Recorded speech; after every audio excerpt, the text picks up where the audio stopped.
حضرت عیسیٰ علیہ السلام کا واقعہ بیان کیا جاتا ہے کہ بنی اسرائیل میں ایک شخص تھا جس کی بیوی نہایت حسین تھی، جس پر وہ اسرائیلی فرفریتا تھا۔ چنانچہ جب اس عورت کا انتقال ہو گیا تو اس اسرائیلی شخص کو بڑا قلق ہوا اور ایک مدت تک وہ اس کی قبر پر بیٹھا روتا رہا۔ اتفاقاً حضرت عیسیٰ علیہ السلام کا ادھر سے گزر ہوا تو انہوں نے اس اسرائیلی کو پریشان حال دیکھ کر اس سے سبب جانا، تو جب اسرائیلی نے اپنا واقعہ بیان کیا تو حضرت عیسیٰ علیہ السلام نے دریافت فرمایا، کیا تو چاہتا ہے کہ میں اس کو تیرے لیے زندہ کر دوں؟ اس نے عرض کیا کہ ہاں حضور، میں یہی چاہتا ہوں۔ چنانچہ جب حضرت عیسیٰ علیہ السلام نے اس قبر کے مردے کو آواز دی تو قبر سے ایک حبشی غلام کے ناک کے نتنوں، آنکھوں اور جسم کے دوسرے سوراخوں سے آگ کی لپٹیں اٹھ رہی تھی۔ حضرت عیسیٰ علیہ السلام کو دیکھتے ہی غلام نے کلمہ پڑھا، لا الہ الا اللہ عیسیٰ روح اللہ۔ اسرائیلی یہ دیکھ کر عرض کیا کہ حضور، مجھ سے غلطی ہو گئی، میری بیوی کی قبر تو دوسری ہے۔ یہ سن کر حضرت عیسیٰ علیہ السلام نے حبشی کو حکم دیا کہ تم اپنی قبر میں واپس ہو جاؤ۔ چنانچہ وہ مردہ ہو کر گر گیا اور اس کی قبر کو مٹی سے چھپا دیا گیا۔ پھر حضرت عیسیٰ علیہ السلام نے دوسری قبر کی جانب توجہ فرمائی اور حکم دیا، اے صاحب قبر، اللہ کے حکم سے زندہ ہو جا۔ چنانچہ قبر پھٹی اور اس سے ایک عورت سر سے گرد جھاڑتی ہوئی باہر آ گئی، جس کو دیکھ کر اسرائیلی بولے، یا روح اللہ، میری بیوی یہی ہے۔ پھر حضرت عیسیٰ علیہ السلام کے حکم سے وہ اسرائیلی اپنی بیوی کے ہمراہ لے کر گھر واپس ہونے لگا، مگر عرصہ سے جاگا ہوا تھا، اس لیے اس پر نیند کا غلبہ ہو گیا اور اس نے بیوی کے کہا کہ تیری قبر پر گریہ وزاری اور بیداری نے مجھے ہلاک کر دیا ہے، اس لیے میں چاہتا ہوں کہ میں کچھ دیر آرام کر لوں۔ بیوی کہنے لگی، ہاں آپ آرام کر لیجئے۔ چنانچہ وہ اسرائیلی بیوی کے زانوں پر سر رکھ کر سو گیا۔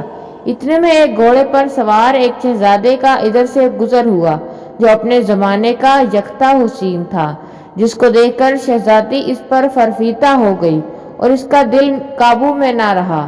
اس نے سر زانوں سے نیچے رکھا اور فرط محبت و غلبہ عشق سے مجبور ہو کر شہزادے کے سامنے جا کھڑی ہوئی۔ ادھر جیسے ہی شہزادے کی نظر اس پر پڑی، وہ بھی اس کو دیکھ کر اس پر فرفیتا ہو گیا اور عورت کی خواہش پر اسے اپنے گھوڑے پر بٹھا کر لے گیا۔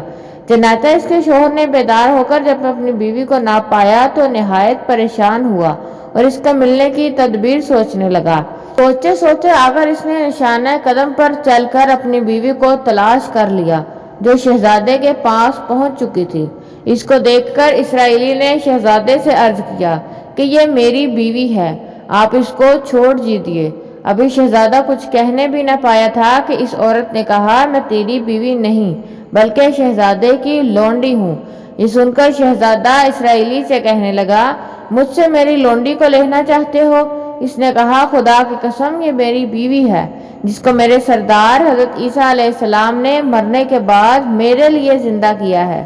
ابھی یہ گفتگو ہو ہی رہی تھی کہ اتفاقاً حضرت عیسیٰ علیہ السلام وہاں تشریف لے آئے، جن کو دیکھ کر اسرائیلی کہنے لگا، یا روح اللہ، کیا یہ میری وہ بیوی نہیں جس کو آپ نے میرے لیے زندہ کیا ہے؟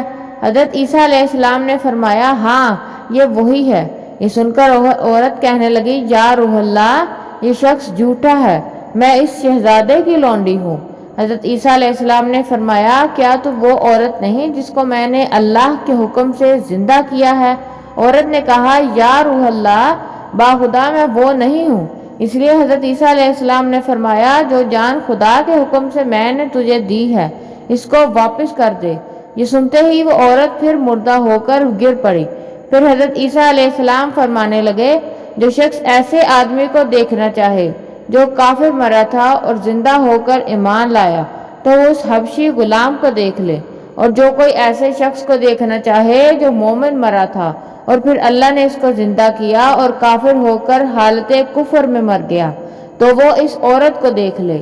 اس واقعے کو دیکھ کر اسرائیلی نے قسم کھائی کہ میں کبھی نکاح نہ کروں گا، اور میدانوں کی طرف نکل گیا جہاں اللہ تعالیٰ کی عبادت میں مصروف رہ کر اسے موت آ گئی۔ اللہ تعالیٰ اس پر رحم فرمائے۔ حاصل، نبی اور رسول کے اقرار اور انکار کا نتیجہ اس حقائق سے ظاہر ہوتا ہے اور سبق ملتا ہے کہ کامیابی اپنے نبی کی اطاعت و محبت سے ہی مل سکتی ہے۔ چنانچہ ہمیں بھی چاہیے کہ ہر حال میں اپنے نبی صلی اللہ علیہ وآلہ وسلم کی اطاعت کو سامنے رکھیں، چاہے دل مانے یا نہ مانے۔ نبی کریم صلی اللہ علیہ وآلہ وسلم کے طریقوں کو لازمی اپنایا جائے۔ اللہ تعالیٰ اس واقعے سے سبق حاصل کر کے عمل کرنے کی توفیق عطا فرمائے۔ آمین یا رب العالمین۔